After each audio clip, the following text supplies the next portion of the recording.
பழத்தோட்ட ஊழியங்கள், கர்த்தர் அருளின ஊழியங்கள். திராட்சை பழத்தோட்ட ஊழியங்கள், கர்த்தர் அருளின ஊழியங்கள். அவரில் இழைத்திருந்து கனி கொடுப்போம், கர்த்தர் வாய்க்க செய்வார். அவரில் இழைத்திருந்து கனி கொடுப்போம், கர்த்தர் வாய்க்க செய்வார். துதி உமக்கே, துதி உமக்கே, துதி உமக்கே என்றுமே என்றும். துதி உமக்கே, துதி உமக்கே, துதி உமக்கே என்றுமே என்றும். துதி உமக்கே என்றுமே என்றும். துதி உமக்கே என்றுமே. சிறியவனை பொழுதிலிருந்தும் எளியவனை குப்பையிலிருந்தும் எடுத்து உயர்த்தி ராஜாக்களோடும் பிரபுக்களோடும் வந்திருக்க செய்கிற அருமை ஆண்டவர் இயேசு கிறிஸ்துவின் இனிதான நாமத்தினாலே இது சத்தத்தை கேட்கின்ற அனைத்து தேவனுடைய பிள்ளைகளுக்கும் என்னுடைய அன்பான வாழ்த்துதல்கள். நீங்கள் கோடா கோடியாய் பெருகுவீர்களாக, உடைய பிள்ளைகள் கோடா கோடியாய் பெருகுவார்களாக என்று வாழ்த்துகின்றேன், ஆசீர்வதிக்கின்றேன். பிரியத்துக்குரியவர்களே, இந்த வாரம் சனிக்கிழமை 3வது சனிக்கிழமையாக இருக்கின்றபடியினாலே ஆசிரியர் தேவனுடைய மாளிகையில் வைத்து காலை 10 மணிக்கு விடுதலை நாள் கூட்டங்கள் நடைபெறும். இந்த வாரம் நடைபெறுகின்ற இந்த விடுதலை நாள் கூட்டம் மிகவும் பிரசித்தமானது. ஆயிரக்கணக்கில் ஜனங்கள் பங்கேற்பார்கள். நீங்களும் கூட தமிழ்நாட்டில் எங்கே இருந்தாலும் வந்து பங்கேற்கும்படியாக கேட்டுக்கொள்கிறேன். ஏனென்றால் கூட்டத்தின் இறுதியிலே நாம் ஜனங்களை அப்படியே விட்டு விடாதபடி எத்தனை மணி நேரமானாலும் தனித்தனியாக இருந்து வருகின்ற அத்தனை பேருக்கும் ஜெபிப்பது வழக்கமாக இருக்கின்றது. அந்த நேரத்தில் ஜனங்களுடைய பிரச்சனைகள் தீர்க்கப்படுகிறது, பிசாசின் கட்டுகள் உடைக்கப்படுகின்றது, ஜனங்களுக்கான வழிகள் திறக்கப்படுகின்றது, வியாதிகள் தீர்க்கப்படுகின்றது. எனவே அதை நீங்கள் தவிர்க்க விட்டு விடாதிருங்கள். கண்டிப்பாக வாருங்கள். எவ்வளோ நேரமானாலும் உங்களுக்காக காத்திருந்து ஜெபிப்பதற்கு நாங்கள் ஆயத்தமாக இருக்கிறோம். அனைவருக்கும் மிக சிறப்பான உணவு காத்திருக்கிறது என்பதையும் கூட நான் சந்தோஷமாக அறிவித்துக் கொள்ள விரும்புகிறேன். அதே ஆசிரியர் தேவனுடைய மாளிகைக்கு உள்ளாக அந்த கேம்பஸில் அடைக்கலான் குருவி எனப்பட்ட ஒரு ஆவிக்குரிய முதியோர் இல்லத்தையும் நான் நடத்தி வருகிறோம். அங்கே அநேகர் தங்கியிருக்கிறார்கள். தினந்தோறும் அவர்களுக்காக சிறப்பு ஜபங்கள் ஏறெடுக்கப்படுகின்றது. கணமிக்கு குருவானவர்கள், வரம் பெற்ற ஊழியக்காரர்கள் என்று நாள்தோறும் அங்கே தேவனுடைய பிள்ளைகள் வந்து ஜபங்களை நடத்துகின்றார்கள். ஞாயிற்றுக்கிழமை அவர்கள் ஆராதனைக்கு அழைத்து கொண்டு செல்லப்படுகிறார்கள். அவருடைய தேவைகள் எல்லாம் சந்திக்கப்படுகிறது. நல்ல பெரிய இடம், காற்றோட்டமான இடம். அதுவும் இப்போ கேட்கவே வேண்டாம், நல்ல காற்று வீசி கொண்டிருக்கிறது. வாக்கிங் போகலாம், நேரம் போகலன்னா மாளிகையில் உட்கார்ந்து எவ்வளோ நேரம் வேண்டுமென்றாலும் ஜெபிக்கலாம். எனவே யாராவது இது போன்ற வயதான காலத்தில் இருப்பார்கள் என்றால் அவர்களுக்கு நம்முடைய அடைக்கலான் குருவி எனப்பட்ட இந்த ஆவிக்குரிய இல்லத்தை குறித்து சொல்லுங்கள். மிக குறைந்த கட்டணத்தில் எல்லா வசதிகளுமே அங்கே செய்யப்பட்டிருக்கின்றது. வீட்டுக்குரியவர்களே, அது மாத்திரமல்ல, அங்கேயே தங்கியிருந்து வேலை செய்ய நல்ல மனம் படைத்தவர்கள் நமக்கு தேவைப்படுறாங்க. முக்கியமாக பாட்டுப்பாடி ஆராதனை செய்தி கொடுக்குற ஊழியக்காரர்கள் மற்றுமாக நர்சஸ், இன்னும் சமையல் தெரிஞ்சவங்கெல்லாம் நமக்கு தேவைப்படுகிறார்கள் என்பதை மிக்க மகிழ்ச்சியோடு கூட நான் தெரிவித்துக் கொள்ள விரும்புகிறேன். விருப்பம் இருக்கவர்கள் என்னை தொடர்பு கொள்ளலாம். மறந்து விடாதிருங்கள், உங்கள் வீடுகளிலே பிறந்த நாட்கள் வருகிற பொழுது, வெட்டிங் டே வருகிற பொழுது, இல்லாவிட்டால் பெரியவர்களுடைய நினைவு நாட்கள் வருகிற பொழுது உங்கள் குடும்பத்தின் சார்பாக அங்கே இருப்பவர்களுக்கு நீங்கள் சிறப்பான விருந்தளிக்கலாம் என்பதையும் கூட மகிழ்ச்சியாக நான் தெரிவித்துக் கொள்ள விரும்புகிறேன். இந்த நாளில் நம்முடைய பிரயோஜனத்திற்காக யாத்திரையாம் 16ஆம் அதிகாரம் 13ஆம் வசனத்தின் பின் பகுதியிலிருந்து நான் வாசிக்க விரும்புகிறேன். விடியற் காலத்தில் பாளையத்தை சுற்றி பனி பெய்திருந்த பனி நீங்கின பின் இதோ வனாந்திரத்தின் மீதெங்கும் உருட்சியான ஒரு சிறிய வஸ்து உறைந்த பனிக்கட்டி பொடியத்தனையாய் தரையின் மேல் கடந்தது. இஸ்ரேல் புத்திரரை கண்டு அது இன்னதென்று அறியாதிருந்து ஒருவரை பார்த்து இது என்ன என்றார்கள்.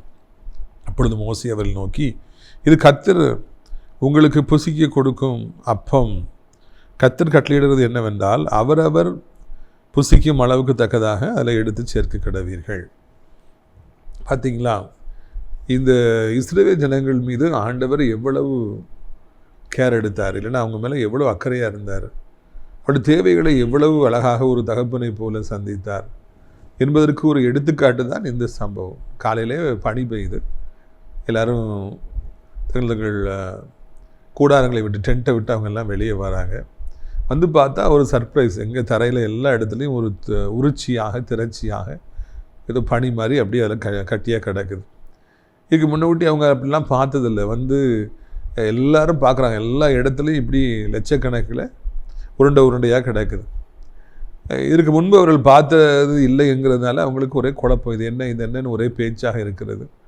யாருக்கும் பதில் சொல்ல தெரியவில்லை. அப்பொழுது மோசே வந்து சொல்லுகிறார், இதுதான் அப்பம், நீங்கள் புசிக்கும்படியாக பசியாரும்படியாக கர்த்தர் வானத்திலிருந்து உங்களுக்காக அனுப்பியிருக்கிற அப்பம்தான் இந்த மன்னா என்று சொல்லி அந்த கட்டியை, அந்த உருச்சியாய், அந்த உருண்டையாக இருக்கிறத அவங்களுக்கு அறிமுகப்படுத்தினார் என்று சொல்லி காண்கின்றோம்.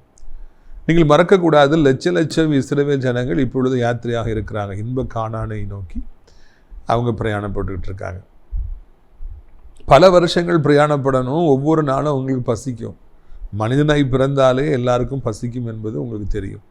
3 நேரமும் அவங்களுக்கு பசிக்கும்.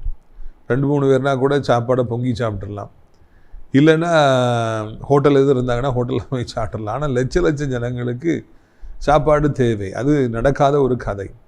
பெரிய அண்டா, பெரிய அடுப்பு, இல்லைன்னா பெரிய பாத்திரம், அந்த பெரிய பெரிய திருமண வீடுகளிலே இல்லைன்னா ஃபெஸ்டிவல்ஸில் இது மாதிரி விழாக்களில் எப்படி சாப்பாடு பொங்குறாங்கன்னு உங்களுக்கு தெரியும். பெரிய அண்டாக்களாக இருக்கும், விறகு போட்டு பயங்கரமாக சாப்பாடு பொங்குவாங்க 1 நாள் 2 நாளைக்கு. ஆனால் இங்கே 40 வருடங்கள் அவர்களுக்கு அப்படி சாப்பாடு பொங்கணுன்னா அண்டாவை தூக்கி கொண்டு விறகுகளை தூக்கி கொண்டுலாம் போக முடியாது. அதனால் ஆண்டவர் கஷ்டமே பட வேண்டாம், நானே உங்களுக்கு தாரேன், நல்ல சாப்பாடு தாரேன்னு சொல்லி தினந்தோறும் இரவு நேரத்திலே அவர்களுக்கு இந்த மன்னாவை வானத்திலிருந்து அவர்களுக்கு கொடுத்து, பசியாருங்கள், நல்லா சாப்பிடுங்க, உங்களுக்கு வந்து ஒரு பிரச்சனையும் வேண்டாம், நீங்கள் அங்கங்கே ஓடி ஆட வேண்டாம், ஐயோ சாப்பாட்டுக்கு என்ன செய்வோம்னு சொல்லி நீங்கள் அலக்களிக்கப்பட வேண்டாம், நீங்கள் கலங்க வேண்டாம், நான் உங்களுடைய தேவன், நான் உங்கள் முற்பிதாவாகிய ஆபிரகாமின் தேவன், உங்களை நேசிக்கிறேன், அதனால் நான் உங்களுடைய தேவைகளை சந்திப்பேன், நான் உங்களுக்கு சாப்பாடு தருவேன் என்று சொல்லி ஒரு தகப்பனை போல அவராகவே இந்த நல்ல உணவை அவர்களுக்கு அளித்தார் என்று நாம் காண்கின்றோம். இது ஒரு முக்கியமான பிரச்சனை. ஏன்னா சாப்பாட்டுக்கு பிரச்சனை வந்துச்சுன்னா எல்லாத்துலேயுமே பிரச்சனை வந்துடும். இது எப்படி தெரியும்னா, இப்போ நம்ம இந்த முதியோர்களை நடத்துக்கிறோம், அவங்களுக்கு ஃபஸ்ட்டு தேவை 3 நேரம் நல்ல சாப்பாடு, வேறு எல்லாம் 2வது தான். ப்ரேயர் கூட நான் இப்போது ரொம்ப முக்கியம், அது 2வது இடத்துல தான் வச்சுருக்கேன். ஏன்னா அவங்க எல்லாருக்கும் சரியாக பசிக்கும் போது அந்த நேரத்துக்கு நம்ம சாப்பாடு கொடுக்கணும், ருசியாக சாப்பாடு கொடுக்கணும், விதவிதமாக சாப்பாடு கொடுக்கணும். அப்போ தான் அவங்க திருப்தியாக இருப்பாங்க, அவங்க உடம்பு நல்லா இருக்கும், ஆரோக்கியமாக இருப்பாங்க, ஜெபத்துக்கு சந்தோஷமாக வருவாங்க, பாஸ்டர் நல்ல சாப்பாடு கொடுக்குறாங்கன்னு சொல்லி அவங்க மனமகிழ்ச்சியாக இருப்பாங்க. அந்த இடத்துல அவங்களுக்கு ஒரு கம்ஃபர்டபுளாக இருக்கிறதுக்கு ஒரு ஃபீலிங் கிடைக்கும். அவங்களுக்கு லேட்டாக நம்ம சாப்பாடு கொடுக்குறோம், இல்லைனா கடையில் வாங்கி கொடுக்குறோம், இல்லைன்னா அதில் ஏதோ சில குழப்பங்கள் ஏற்படுது, காத்திருக்கிறாங்கன்னா அது அவங்களுடைய மனமடிவை ஏற்படுத்தும். அப்போ அவங்க ஜெபத்தில் போய் சந்தோஷமாக உட்கார முடியாது. எந்த குடும்பமாக இருந்தாலும் சரி, உணவு என்பது ஒரு முக்கியத்துவத்தை வகிக்கின்றது என்பதில் சந்தேகமே கிடையாது. யார் பொறுப்பாக இருக்கிறாங்களோ அவங்களுக்கு தான் அது தெரியும். ஒரு பிள்ளைகளுக்கு சாப்பாடு கொடுக்குற வரைக்கும் அவங்க ஆரோக்கியமாக இருப்பாங்க, நல்லா விளையாடுவாங்க, நல்லா அவங்க படிப்பாங்க, அவங்களுக்கு நல்ல ஸ்ட்ரென்த் இருக்கும், அவங்களுக்கு வேலை செய்ய சொன்னால் செய்வாங்க. எங்கள் அம்மா அப்பா எங்களுக்கு நல்ல சாப்பாடு தாராங்கன்னு சொல்லி சொல்லுவாங்க, அவங்க ஹாப்பியாக இருப்பாங்க. அவங்கள வச்சு நமக்கு எந்த பிரச்சனையும் இருக்காது. ஆனால் அவங்களுக்கு சரியாக சாப்பாடு கொடுக்க முடியலன்னாலே ஐயோ அவங்க பாவம், சின்ன வயசுலேயே சாப்பாடு இல்லாமல் பசி கொடுமையை அவங்க சந்தித்து அவங்க வாழ்க்கையில் பல விதமான நெருக்கடிகளை அவர்கள் சந்திக்க வேண்டிய ஒரு சூழ்நிலை வந்து அவங்களுக்கு வரும். நான் காலேஜில் வாத்தியராக இருக்கிறதுனால அங்கே மாணவர்களும் சந்திப்பு, சில மாணவர்கள் பரிதாபமாக இருப்பாங்க. என்ன என்று விசாரித்தால் பாவம் உங்கள் வீட்டில் வறுமை நிமித்தமாக சரியான சாப்பாடு இருக்காது. அநேக மாணவர்களை நான் சந்தித்து அவர்கள் ஆழமாய் பேசுகிற பொழுது அவங்க சொல்லுவாங்க, சார் எங்கள் வீட்டில் 1 நேரம் தான் சாப்பாடு, காலையில் மத்தியானம் சாப்பிட மாட்டாங்க, சாயந்தரம் போகணுன்னா 1 நேரம் சாப்பாடு, அவ்வளோதான் சார் எங்கள் வீட்டில் சாப்பாடு. எவ்வளோ குடும்பத்தார் இன்றைக்கி பசியிலே வாடுறாங்க, பட்னியில் வாடுறாங்க. அந்த மனுஷர்களுக்கு தேவைன்னா ஃபஸ்ட்டு திங், இந்த உலகத்தில் இருக்கிற அத்தனை பேருக்கு முதல் தேவை என்னவென்றால் அது உணவு தான். உணவுங்கிறதுல வந்து மாற்றுக்கிறது கிடையாது. சாப்பாடு இல்லைன்னா வாழ்க்கை என்ன இருக்குங்க, என்னங்க இருக்குது? ஒன்றுமே கிடையாது. பசிக்கிற நேரத்தில் சாப்பாடு கிடைக்கலன்னா அதை விட கொடுமை என்று ஒன்று இந்த உலகத்தில் இருக்கிறதா நீங்கள் சொல்லுங்கள். அதுவும் வாலிப வயசில் நல்லா சாப்பிடணுன்னு ஆசையாக இருக்கும், நல்லா பசிக்கும். நேற்றையும் கூட ஒரு சார் சொன்னாங்க, கடலை கொடுத்தா கூட வாலிப வயசில் அது டைஜஸ்ட் ஆகிரும், பசங்க நல்லா சாப்பிடணும்னு ஆசைப்படுவாங்க. அதனால் அவங்களுக்கு நல்ல சாப்பாடு கொடுக்கணும்னு சொல்லி சார் பேசிக்கிட்டு இருந்தாங்க. எனக்கும் அதே கருத்து தான். வாலிப இதில் சாப்பாடு இல்லை வீட்டில் இன்றைக்கி ஒன்றும் பொங்கலை, நீ அமைதியாக இரு, தண்ணியை குடிச்சிட்டு அப்படின்னு சொன்னால் அது அவர்களுக்கு எவ்வளோ வருத்தத்தை ஏற்படுத்தும், வேதனை ஏற்படுத்தும். பொறுப்பேற்ற தகப்பன்மார்கள் இருக்கிறாங்க, பிள்ளைகளுக்கு சாப்பாடு வாங்கி கொடுக்கணும்னு நினைக்க மாட்டாங்க, பண்டம் வாங்கி கொடுக்கணும்னு நினைக்க மாட்டாங்க. அவங்களுக்கு அதை பற்றி அக்கறையே இருக்காது. நான் நல்லா சாப்பிட்றேன் அது போதும் அப்படின்னு சொல்லிட்டு தன்னுடைய பசியை மாத்திரம் ஆற்றிக்கொண்டு திருப்திப்பட்டு கொள்கிறவர்களை காண்கிறோம். அவர்களை பற்றி நாம் பேச வரவில்லை. பொறுப்புள்ள தகப்பன்மார்கள் தன் பிள்ளைகளுக்கு ஆகாரத்தை கொடுக்க வேண்டும் என்பதில் கவனமாக இருக்கிறாங்க. பார்த்து பார்த்து கொடுப்பாங்க. சின்ன பிள்ளைகளுக்கு சாப்பாடு ஊட்டுறதை பார்த்துருக்கீங்களா? 1 மணி நேரம் 2 மணி நேரம் ஆகும் கதை சொல்லி அவங்களோட அட்டென்ஷனை டைவெர்ட் பண்ணி பொறுமையாக சாப்பாடு கொடுப்பாங்க. ஏனென்றால் அந்த தகப்பனுக்கு அந்த தாய்க்கு தன் பிள்ளைக்கு சாப்பாடு ஒழுங்காக கொடுக்க வேண்டும் என்கிற அக்கறை இருக்கிறது.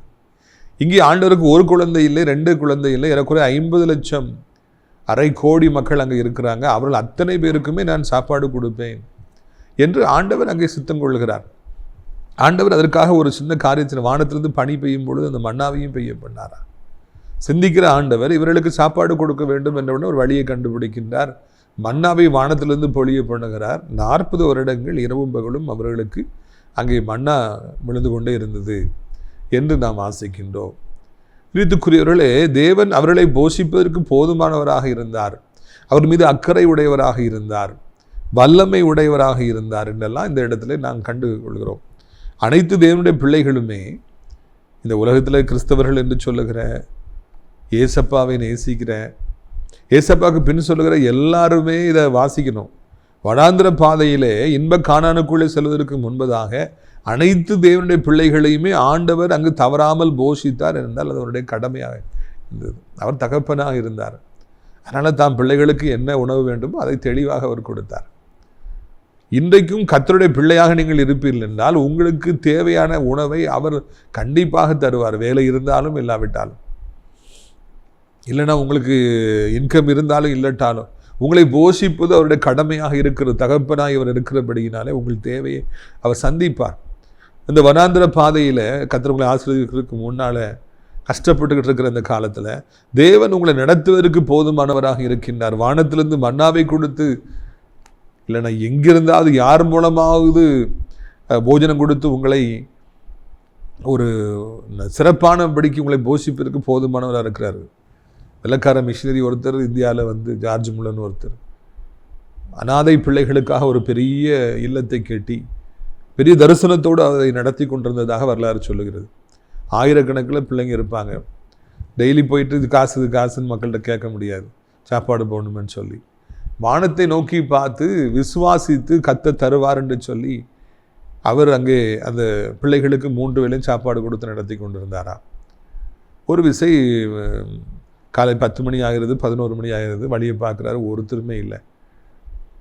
யாரும் அரிசியை கொண்டு கொடுக்கல, பருப்பை கொண்டு கொடுக்கல, எண்ணெயை கொண்டு கொடுக்கல, காய்கறி கொண்டு கொடுக்கல. 11 மணி ஆகுது, பார்த்துட்ருக்காரு. சமைக்கிறவங்க ஐயா ஐயான்னு சொல்கிறாங்க, கொஞ்சம் பொறுங்கன்னு சொல்கிறார். 12 மணி ஆகுது, ஐயா ஐயான்னு ஓடி வராங்க சமையல்காரங்க. 1 மணி ஆகுது, அங்கே யாருமே இல்லை. அங்கே மணி அடித்து விட்டார், சாப்பாட்டு வேலைக்கு மணி அடித்து விட்டார். சமையல்காரங்க கையை பிசைஞ்சிட்டு இருக்காங்க, ஏன்னா அவங்களுக்கு தெரியும் இன்றைக்கி சாப்பாடு சமைக்கலை. இப்போ எல்லோரும் வந்து ஐயா என்ன பண்ணுன்னு சொல்லி கேட்குறாங்க. இப்போ ஜார்ஜ் முல்லர் ஐயா சொன்னாங்களா, எல்லாரையும் வரிசையில் உட்கார வைங்க. ஆயிரக்கணக்கான மாணவர்கள், வாலிப பிள்ளைகள், பையன்மார்கள் பசியோடு உட்காடுறாங்க. எல்லாரையும் 1 மணிக்கு உட்கார வச்சாச்சு. உட்கார வச்ச உடனே அவர் அப்படி பார்த்துட்ருக்கார், வானத்தை பார்த்துட்ருக்கார். ஒரு பெரிய வண்டி வந்து அந்த அநாதை இல்லத்திற்கு முன்பதாக வந்து நிற்கிறது. என்னவென்று விசாரித்தால் ஒரு பெரிய திருமணத்துக்கு ஏராளமான சாப்பாடை நாங்கள் ஒழுங்கு செய்திருந்தோம். சில தவிர்க்க முடியாத காரணத்தினால அந்த திருமணம் தள்ளி போடப்பட்டு விட்டது. அதனால் அந்த சாப்பாடெல்லாம் வீணாக போக வேண்டிய சூழ்நிலை. வீணாக போகிற சாப்பாடை ஏன் உங்களுக்கு கொடுக்கக்கூடாது, அந்த பிள்ளைகளுக்கு கொடுத்தா புண்ணியன்னு சொல்லி கொண்டு வந்துருக்குறோம், ஏன் கொடுங்கன்னு சொல்லி கொடுத்தாங்களாம். கொடுத்தா பெரிய பெரிய அந்த டேக்ஸால் அண்டாக்களில் சாப்பாடு இறங்குது. எல்லாம் சுவையான சாப்பாடு, நான் வெஜிடேரியன், இறைச்சி, மட்டன் என்று விதவிதமாக இருந்தது. எல்லா பிள்ளைகளும் செழிப்பாக சாப்பிட்டாங்களாம். 2-3 நாட்களுக்கு போதுமானதாக இருந்ததா. அப்பொழுது ஜார்ஜ் முல்லருடைய அந்த அனுபவத்தை நாம் வாசிக்கிற பொழுது தேவன் தான் அந்த பிள்ளைகளுக்கு 1000 பேருக்கும் அந்த நாளில் சாப்பாடை கொண்டு வந்தார். அதற்காகத்தான் அந்த திருமணம் கடைசி நேரத்தில் தள்ளி போக முடியாது செய்தார். அவருக்கு தெரியும் அப்படி போனால் தான் இந்த சாப்பாடு இங்கே வரும், இந்த பிள்ளைகளை போஷிக்க முடியும் என்று சொல்லி. பிரியத்துக்குரியவர்களே, நம்முடைய வாழ்க்கை பாதையிலே நம்மை எப்படி நடத்த வேண்டும் என்று ஆண்டவருக்கு தெரியும். நம்முடைய தேவைகளை எப்படி சந்திக்க வேண்டும் என்று சொல்லி அவருக்கு தெரியும். மிக முக்கியமானது உணவு. இந்த உணவை நாம் வேலை இல்லாத நாட்களிலே, பண தட்டுப்பாடுகள் மத்தியில் நாம் ஆளுகிற நாட்களிலே, இதுபோல் நம்மை நம்பி ஒரு குடும்பத்தார், ஒரு சபை, இல்லைன்னா மக்கள், ஏழை மக்கள் இருக்கிற பொழுது, உயிரினங்கள் நமக்கு இருக்கிற பொழுது, ஆடு மாடுகள் நாய்களை நாம் நாய்க்குட்டிகளை வளர்க்கிற பொழுது, கோழிகளை வளர்க்கிற பொழுது அவர்களுக்கு நாம் உணவளிக்க வேண்டும். இதை ஆண்டவர் அறிந்து நம்முடைய தேவைகளை அழகாக சந்திக்கின்றவராக இருக்கின்றார். அற்புதமே அவர் நடத்துதலே என்று சொல்லி பார்க்கின்றோம். வேலை இல்லாமல் இன்றைக்கு கர்த்தரை தேடுகிற விசுவாச பிள்ளைகள், போதுமான வருமானம் இல்லாதபடிக்கு ஊழியம் செய்கிற தேவனுடைய பிள்ளைகள் எத்தனையோ பேர்கள் இன்றைக்கு கர்த்தராலே போஷிக்கப்படுறாங்க. இந்த ஆதி ஆவிக்குரிய தகப்பன் பெரும் மதிப்பிற்குரிய ஜான் கோயில் நான் அடிக்கடி சந்திக்க போவேன். அப்போ அவங்க அடிக்கடி தங்களுடைய அனுபவத்தை பகிர்ந்து கொள்வாங்க.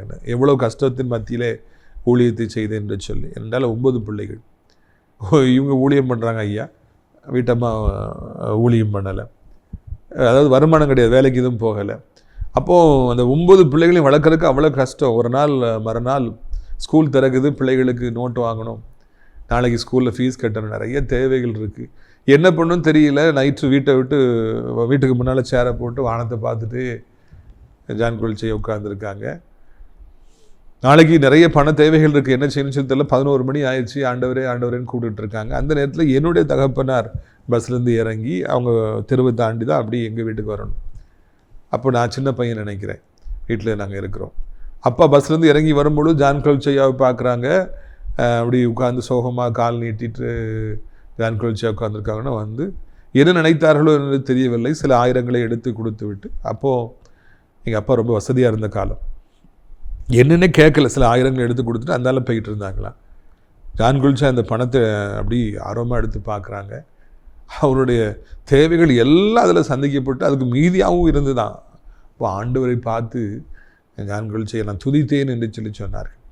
இது அடிக்கடி ஜான் கோயில் என்ற பகிர்ந்து கொள்வாங்க. தேவன் தன்னுடைய பிள்ளைகளை யாரையாவது அனுப்பி அவருடைய தேவையை எப்படியாவது அவருடைய பிள்ளைகளுடைய தேவைகளை சந்திக்கின்றாரா?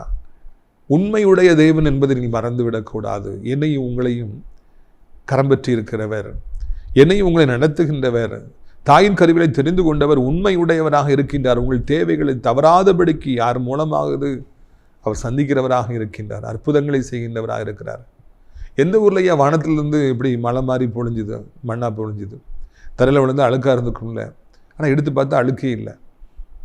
எங்கே இப்படிப்பட்ட ஒரு சம்பவம் நடந்தது? பைபிளில் மாத்திரம்தான் நம்ம பார்க்குறோம். தேவனுடைய பிள்ளைகளுடைய வாழ்க்கையில் அனுதினமும் அற்புதம், அனுதினமும் அதிசயம். உங்களை தேவன் நடத்துகின்ற பாதைகள் அற்புதமாக இருக்கும், அதிசயமாக இருக்கும். உங்கள் தேவைகளை அவர் சந்திக்கின்ற விதம் மிகவும் அற்புதமாக இருக்கும், அதிசயமாக இருக்கும்.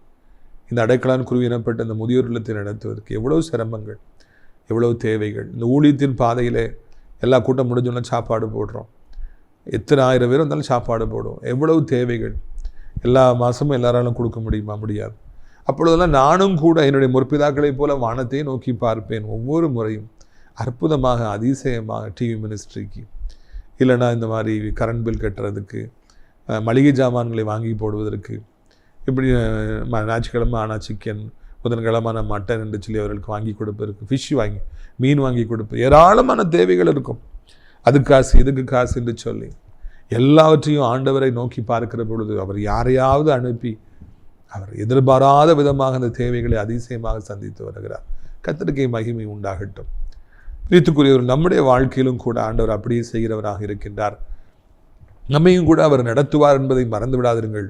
அழைத்தவர் உண்மையுடையவர் என்பதை மறந்து விடாதிருங்கள். நிச்சயமாக நடத்துவார். பாருங்கள், அதில் 16 வசனத்திலிருந்து வாசிக்கிறேன். யாத்திரை ஆகமம் 16 முதல். கர்த்தர் கட்டளையிடுகிறது என்னவென்றால், அவரவர் புசிக்கும் அளவுக்கு தக்கதாக அதில் எடுத்து சேர்க்க கடவீர்கள். உங்களுள்ள ஆத்துமாக்களின் இலக்கத்தின்படி அவனவன் தன் தன் கூடாரத்தில் இருக்கிறவர்களுக்காக தலைக்கு ஒரு ஓமர் அளவு எடுத்துக்கொள்ள கடவன் என்றான். இஸ்ரவேல் புத்திரர் அப்படியே செய்து சிலர் மிகுதியாகவும் சிலர் கொஞ்சமாகவும் சேர்த்தார்கள். பின்பு அதை ஓமரால் அளந்தார்கள். மிகுதியாய் சேர்த்தவனுக்கு மீதியானதும் இல்லை, கொஞ்சமாய் சேர்த்தவனுக்கு குறைவானதும் இல்லை. அவரவர் தங்கள் புசிக்கும் அளவு தக்கதாக சேர்த்தார்கள். பார்த்தீங்களா? அதில் ஒரு அதிசயத்தை நம்ம பார்க்குறோம். சின்ன பசங்க வீட்டில் இருந்தாங்க, வாலிபர் தான், ஓடி ஓடி நிறைய எடுத்திருப்பாங்க. அவ்வளோ டேஸ்டான மண்ணாக கிடைக்கினா விடுவாங்களா மக்கள்?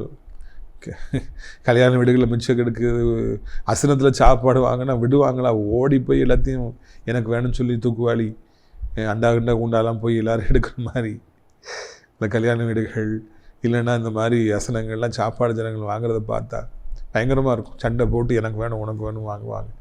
வீட்டில் கொஞ்சம் தான் இருக்காங்க, ஆனால் எவ்வளவோ வாங்கிட்டு போவாங்க. அதெல்லாம் மீதியை வச்சு என்ன செய்ய போகிறாங்கன்னு தெரியல. ஆனாலும் மனிதர்களுக்கு ஆசை என்பது எப்பொழுதும் மிகுதியாக இருக்கும். அதே மாதிரி தானே அங்கே இருக்கவங்களும் மண்ணாவை காத்தோடனே விடக்கூடாது, எல்லாம் நிறைய எடுத்துட்டே தம்பி கூட கொஞ்சம் எட்டு வாடான்னு சொல்லி இன்னும் 2-3 பாத்திரம் தாரன்னு சொல்லி நிறைய எடுத்திருப்பாங்க. ஒரு சில வீட்டில் ஓடி போகிறதுக்கு ஆட்கள் இருக்க மாட்டாங்க, வியாதிப்பட்டிருப்பாங்க, வயசானவங்க இருந்திருப்பாங்க, மெதுவாக நடந்து போய் கொஞ்சம் கொஞ்சம் எடுத்துகிட்டு வந்திருப்பாங்க. ஒரு வீட்டில் 20-200 அண்டால் எடுத்து வச்சுருப்பாங்க, 2-3 பாத்திரத்தில் அல்லது ஒரு பாத்திரத்தில் தான் எடுத்துக்கொண்டு சிலர் வச்சுருப்பாங்க. பார்த்தீங்கன்னா அது சாப்பிட்ற வேலை வரும்போது நிறைய சேர்த்து வச்சவங்களுக்கு நிறையா மீதி இல்லை, கொஞ்சோல அவங்க சாப்பிட்ற அளவுக்கு இருந்தது, அது மாறிடுச்சு. கொஞ்சோல எடுத்து வந்தவங்களுக்கு அது எவ்வளவு தேவையோ அந்த அளவுக்கு அது பெருகிட்டான். தேவன் எவ்வளவு அற்புதமானவர் பார்த்தீர்களா! பேராசை பிடிச்சவங்களுடைய பேராசைக்கு அவரை இடம் கொடுக்கல. நீ எவ்வளோ நாளும் சேர்த்து வை, சாப்பிடும்போது உனக்கு தேவை எவ்வளையோ அது அவ்வளோ மாறிடும், அவ்வளோதான். மிச்சதெல்லாம் மறைஞ்சு போயிடும். ஒரு பலகீனத்து நிமித்தமாய் கொஞ்சம் தான் எடுத்துட முடியுதா, பரவாயில்லை, நீ வீட்டில் எடுத்து வை, முடிஞ்சதை எடுத்துகிட்டு வா. சாப்பிட்ற நேரத்தில் அது தானாக உனக்கு தேவையான அளவுக்கு அது பெருகும். தேவனுடைய நடத்தல்கள் மிகவும் அற்புதமானவைகளாக இருக்கின்றன. பட்சபாதம் இல்லாத தேவன், பலமுள்ளவர்கள், அதிகாரமுள்ளவர்கள் ஆளுகை செய்வதற்காக, எல்லாவற்றையும் பறித்து கொள்வதற்காக அவர் அங்கே அனுமதி கொடுக்கவில்லை. கொஞ்சமாய் சேர்த்தவர்கள் நொந்து போய் விடாதபடி, சாப்பாடு இல்லாமல் அவர்கள் வருத்தப்பட்டு விடாதபடிக்கு அதை பெருகவும் செய்தார் என்று காண்கின்றோம். அதே தேவன் தான் இன்றைக்கும் இந்த பூமியில் இருக்கிறார். பலமுள்ளவர்கள் உங்களை சூழ்ந்திருக்கலாம், நிறைய வாலிபர்களை வைத்திருப்பவர்கள் உங்களை சூழ்ந்திருக்கலாம். அதனால் ஒன்றும் ஆக போகிறது இல்லைங்க. யாரையும் கண்டு நீங்கள் பயப்படுங்கிற அவசியம் இல்லை. அவங்க நிறைய ஸ்ட்ராங்காக இருக்குன்னு நினைக்கும் போது கர்த்தர் அவர்களை ஒன்றுமில்லாமல் செய்துவிடுவார். போதுமான அளவு அவங்களுக்கு இருந்தால் போதும்னு சொல்லி அவர்களை அப்படி நொறுக்கி விடுவார். நீங்கள் பலகீனமாக இருக்கிறீங்க, உங்கள் வீட்டில் ஆம்பளை இல்லைன்னு சொல்லி பக்கத்து வீட்டில் நிறைய பிரச்சனையை கொடுத்துட்ருக்கலாம். உங்கள் பலனை பெருகும்படியாக செய்வார், உங்களை நெருங்க முடியாதபடிக்கு செய்வார், உங்களை அதிசயமானபடிக்கு கர்த்தர் நடத்துவார், அற்புதமானபடிக்கு கர்த்தர் நடத்துவார் என்பதையே இந்த நாளிலே உங்களுக்கு நான் தெரியப்படுத்தும்படியாக விரும்புகிறேன். பிரியத்துக்குரியவர், எதை குறித்து நீங்கள் கலங்க வேண்டாம். மீதியாய் சேர்த்தவனுக்கு மீதி இருக்கவில்லை, கொஞ்சமாய் சேர்த்தவனுக்கு குறைவும் இல்லை. எவ்வளோ அற்புதமான ஒரு வசனம். தேவனுக்கு தெரியும் உங்களுக்கு எவ்வளோ கொடுக்கணும்னு சொல்லி தெரியும், அதை கரெக்டாக கொடுப்பார். இன்றைக்கி ஒரு வேளை எவ்வளோ சேர்க்கணும்னு நினச்சாலும் முடியலையே அப்படின்னு சொல்லி நீங்கள் நினைக்கலாம். எவ்வளோ வேலைக்கு போயிட்டேன், ஓட்டி பார்த்துட்டேன், வந்தால் பணம் எல்லாம் கரெக்டாக இருக்குன்னு சொல்லி நீங்கள் நினைக்கலாம். எவ்வளோ நாளும் மீதி எடுக்க முடியலையே. உங்களுக்கு எவ்வளோ தேவைன்னு தெரியும், அதை தாரார்.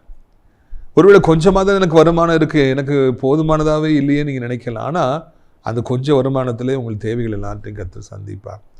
வனாந்திர பாதை முடிகின்ற வரைக்கும், தேவன் உங்களை ஆசீர்வதிக்கின்ற வேலை வரைக்கும் இதுதான் ஆண்டவர் நடத்துகின்ற விதம். யோசேப்பு சிறைச்சாலையில் இருக்கிறதுக்கு ஒரு காலம் இருந்தது, போத்திபாருடைய வீட்டில் இருப்பதற்கு ஒரு காலம் இருந்தது, குழிக்குள்ளாக இருந்ததுக்கு ஒரு காலம் இருந்தது. அதெல்லாம் வனாந்திரத்தின் பாதை. அதுக்கு பிற்பாடு அவர் அரண்மனைக்கு எகிப்தின் அதிபதியாகி மாற்றப்படுவதற்கு ஒரு காலம் வந்தது. அது வரைக்கும் சிறைச்சாலையில் இருந்த காலம் வரைக்கும் ஆண்டவர் அவர்களை யோசேப்பை அதிசயமாக நடத்தினார். உங்களுடைய வாழ்க்கையிலும் அப்படியே செய்வார். தாவீதை அந்த மரங்களுக்குள்ளாக, குகைகளுக்குள்ளாக, அணி நாட்டுக்குள்ளாக ஆண்டவர் வனாந்திர பாதையில் நடத்தினார், அழகாய் நடத்தினார். உங்களையும் இந்த வனாந்திர பாதையிலே ஆண்டவர் அழகாக நடத்துவார் என்பதை நான் தெரியப்படுத்தும்படியாக விரும்புகிறேன். பயப்பட வேண்டாம், கலங்க வேண்டாம், திகைக்க வேண்டாம். எப்படி நான் வாழ போகிறேன்னு சொல்லி நினைக்க வேண்டாம். வேலை கிடைக்கலையே, வேலை போயிடுச்சே, ஐயோ எனக்கு இந்த பிள்ளைகளை படிக்க வைக்கணுமே, திருமணம் செய்ய வைக்கணுமே, என்ன செய்ய போகிறேன்னு நினச்சி கலங்க வேண்டாம். எல்லா தேவைகளையும் ஆண்டவர் அதிசயமாக சந்திப்பார், அற்புதமாக சந்திப்பார், உங்களை ஆசீர்வதிப்பார். பிரியத்துக்குரியவர்களே, இந்த நாளிலே இந்த செய்தியை உங்களுக்கு மனதில் எப்பொழுதும் வைத்துக் கொள்ளுங்கள். ஆண்டவர் இஸ்ரவேல் ஜனங்களுக்கு மன்னாவை கொடுத்து போஷித்திருப்பார் என்றால் இன்றைக்கு உங்களையும் அவர் போஷித்து தான் ஆக வேண்டும். அதே தெய்வத்தை தானே நாம் ஆராதிச்சுட்ருக்குறோம். அவர் உங்களுக்கு தேவைகளை சந்திச்சுன்னா ஆவாருங்க, கவலைப்படாதீங்க, தைரியமாக இருங்க. உங்களுக்காக நான் ஜெபிக்க முடிய விரும்புகிறேன். கண்களை மூடுவீர்களா? அப்பா பிதாவே, இது நாளிலும் கூட தகப்பனே, நாங்கள் எல்லாரும் நோக்கி பார்க்கிறோம், உங்களுடைய பாதத்தை பிடிக்கிறோம், உமக்கு நாங்கள் நன்றி செலுத்துக்கிறோம், சோதனை செலுத்துக்கிறோம். ஐயா, எவ்வளவோ தேவைகள், எவ்வளவோ கஷ்டங்கள் அப்பா, அதன் மத்தியிலே கர்த்தாவே எங்களை நீங்கள் அற்புதமாக நடத்துகிற தெய்வமாக இருக்கிறீங்க. அதற்காக நன்றி நன்றி நன்றி அப்பா. இஸ்ரவேல் ஜனங்களுக்கு நீங்கள் மன்னாவை கொடுத்து போஷித்தீங்கிற செய்தி எங்களுக்கு எவ்வளவோ நன்றதாக இருக்கிறது அன்று, அதற்காக சோத்திரம். இந்த நாளிலும் கூட சத்தத்தை கேட்குற பிள்ளைகள், எனக்கு வேலை இல்லையே, எனக்கு வருமானம் இல்லையே, எனக்கு என்னைய வட்டி கட்ட வேண்டியிருக்குது, நான் என்ன செய்வேன், நான் எப்படி வாழ்வேன், என் பிள்ளைகளை எப்படி நான் பிழைக்க வைப்பேன் என்று பல கேள்விக்குறிகள் மத்தியில் இருக்கலாம். அது எல்லாருக்கும் கர்த்தாவே நீங்கள் தான் எப்படியாவது மனம் இறங்கி அவளை வாழ வைக்க வேண்டும் என்று சொல்லி நாங்கள் கெஞ்சுகிறோம் ஐயா.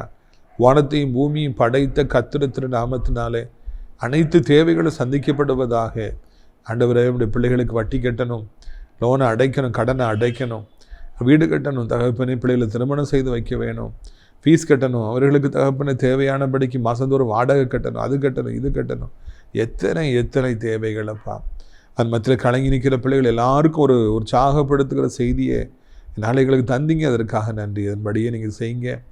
இந்நாளும் கூட தகப்பனே, இந்த பிள்ளைகள் ஒவ்வொருவருக்கும் கர்த்தாவே அவருடைய வாழ்க்கைக்கு எவ்வளவு தேவை சரியான அளவு கொடுத்து அவர்களை சந்தோஷப்படுத்துவீராக. அதே போல் வியாதி தகப்பனை அநேகரை வருத்தப்படுத்துகிறது, சஞ்சலப்படுத்துகிறது, வேலைக்கு போகக்கூடாதபடிக்கு ஆண்டவர் அவர்களை தகப்பனை அப்படியே முடக்கி வைக்கிறது. இந்த உலகத்தின் காரியங்களை போய் தலையிட முடியாதபடிக்கு முடக்குகிறது, சம்பாதிக்க முடியாதபடிக்கு முடக்குகிறது. ஆண்டவரை நன்மை தீமைகளுக்கு கூட போக முடியாத அளவிற்கு அவர்களை முடக்குகிறது. ராஜா, அந்த வியாதியை நாசமாக்கி போடுங்கப்பா. ஆண்டவர், வியாதிகளை சிலுவையில் ஜெயித்துட்டீங்க, சிலுவையில் அடிக்கப்பட்டு ஆணிக்கடாவப்பட்டு நீங்கள் எல்லாவற்றையும் மேற்கொண்டீங்க. அதற்காக நன்றி. அந்த தேவன் இன்றைக்கு நீங்கள் உயிரோடு கூட இருக்கிறீங்க, நமக்கு சோதனம். தேவ பலத்தினாலே ஒவ்வொருவரையும் இடைக்கட்டுங்க. பொண்கள் மறையட்டும், கட்டிகள் மறையட்டும், வேதனைகள் வருத்தங்கள் மறையட்டும். ஆண்டவருடைய நாமத்தினால செயல்படாமல் இருக்கிற அவயங்கள் செயல்படட்டும், பயங்கள் மறையட்டும். ஆண்டவர், இன்ஃபெக்ஷன் நோய் தொற்றுகள் மறையட்டும், வாதம், பக்கவாதம், முடக்கவாதம், காக்காய் வலிப்புகள் மறையட்டும். ஆண்டவரை தோத்திரம் எல்லா வேதனைகளையுமே ராஜா, அவருடைய வாழ்க்கையில் காணப்படுற எல்லா வேதனைகளுமே வலிகளுமே புண்களுமே மறையட்டும் அப்பா. மரணத்துக்கு ஏதுவான வியாதிகளை சிக்கியிருக்கிற பிள்ளைகளையும் கூட விடுவித்து காத்து கொள்ளுங்க. அந்த முதுகெலும்பு உடைஞ்சிருக்கிற பிள்ளைகளை படுத்தையாக இருக்கிற பிள்ளை அடக்க செய்யுங்க. வாலிபத்து பிள்ளைகளுக்காக ஜெபிக்கிறோம். ஆண்டவரை, பொல்லாத ஒரு உலகம் ஆண்டவரே, மொபைல் ஃபோனுக்கு அடிமைத்தனம், கஞ்சாவுக்கு அடிமைத்தனம், பைக்குக்கு அடிமைத்தனம், பெற்றோட்ட சண்டை, தகப்பனே அவர்களை சந்தி இறைச்சி ஆண்டவரே, வாலிபர்கள் எப்படியாவது ரட்சிக்கப்பட கர்த்தர் உதவி செய்யுங்க. என் தகப்பனே, வயதானவர் கீழே விழுந்து விடாதபடி 2 கைகளால் அவளை ஏந்தி கொள்ள வேண்டும் என்று சொல்லி கெஞ்சுகிறோம். வேலை இல்லாத பிள்ளைகள் வேலையை தார், ட்ரான்ஸ்ஃபர் வேணும், கவர்மெண்ட் ஜாப் வேணும், படிக்கணும், ஞானம் வேணும், புத்தி வேணும், எனக்கு அது வேணும் இது வேணும் கேட்குற ஒவ்வொருவருக்கும் உதவி செய்யுங்க. ஆண்டோட நாமத்தினாலே அற்புதங்கள் அடையாளம் நடக்கட்டும் அப்பா. கிணறு யாவையும் துடைத்து செய்வினைகள், ஏவல்கள், பெலிசுனைகள் பாதிக்கப்பட்டிருக்கிற பிள்ளைகளுக்கு நீங்கள் விடுதலை தாருங்க. வீடுகளுக்குள்ளே ஏசப்பட அக்கினியும் தூதர்கள் இறங்கி போகட்டும் என்று சொல்லி கெஞ்சுகிறோம் ஐயா. உலகத்தில் இருக்கிற அத்தனை நாடுகளையும் மக்களையும் ஆசீர்வதிங்க. பல வருடங்களாக இதாண்டு திருமணமாகாமல் குழந்தை இல்லாமல் இருக்கிற பிள்ளைகளுக்கு இன்றைக்கு ஒரு அற்புதத்தை செய்யுங்க. இயேசுவின் நாமத்தில் இந்தியாவுக்காக ஜெபிக்கிறோம். அனைத்து மதத்தவர்களையும் மொழி பேசுகிறீங்க, ஆசீர்வதிங்க. முக்கியமாக அனைத்து தேவனுடைய பிள்ளைகள், ஆலயங்கள், திருச்சபைகள், ஊழியக்காரர்கள், பாஸ்டர்ஸ் எல்லாரையும் ஆசீர்வதிங்க. நாசிரை திராட்சை பழத்தோட்ட ஊழியர்களை நேசிக்கிற, நாள்தோறும் ஆண்டவரை நம் நிகழ்ச்சிகளை பார்க்கிற, அறிமுகப்படுத்துகிற, வாலண்டியராக இருக்கிற, ஜெபிக்கிற, காணிக்கையில் தாங்கிற நல்ல உள்ளம் படைத்த அநேகர் உண்டு. ஒவ்வொருவரையும் ஆசீர்வதிங்க. அடைக்கலான் குருவி முதியோரிடத்தில் தங்க அநேக முதியோர்களை அழைத்து கொண்டு வாருங்க அப்பா. அப்படியே ராஜா, இயேசு கிறிஸ்துவின் திருநாமத்தினாலே தகப்பனே ஆண்டவரே, அங்கே வேலை செய்வதற்கும் நல்ல உள்ளம் படைத்தவர்களை எழுப்பித்தாருங்க. அநேக தேவைகள் உண்டு, சந்திங்க. இயேசுவின் மூலம் ஜெபிக்கிறோம் நல்ல பிதாவே, ஆமென். என் ஆத்துமாவை கர்த்தரை சோத்திரி, என் முழு உள்ளமே அவருடைய பரிசுத்த நாமத்தை சோத்திரி. என் ஆத்துமாவை கர்த்தரை சோத்திரி, அவர் செய்த சகல உபகாரங்களையும் ஒருபொழுதும் மறவாதே, ஆமென். கர்த்தராகிய இயேசு கிறிஸ்துவின் கிருபையும் பிதாவாகிய தேவனுடைய அன்பும் பரிசுத்தாவிடைய அநியாய ஐக்கியமில்லாத பிரசன் உங்கள் அனைவருடன் ஜெயிக்க சதா காலங்களில் வைத்திருப்பதாக. அல்லேலூயா, அல்லேலூயா, அல்லேலூயா. மண்ணை பிசைந்து மனிதனை படைப்பது லேசான காரியம். மண்ணை பிசைந்து மனிதனை படைப்பது லேசான காரியம். மண்ணான மனுவுக்கு மன்னாவை கொடுப்பது லேசான காரியம். மண்ணான மனுவுக்கு மன்னாவை கொடுப்பது லேசான காரியம். உமக்கது லேசான காரியம். பலனுள்ளவன் பலனற்றவன், பலனுள்ளவன் பலன் இல்லாதவன், யாராயிருந்தாலும் உதவிகள் செய்வது லேசான காரியம். உமக்கது லேசான காரியம், லேசான காரியம், எதுவும் லேசான காரியம்.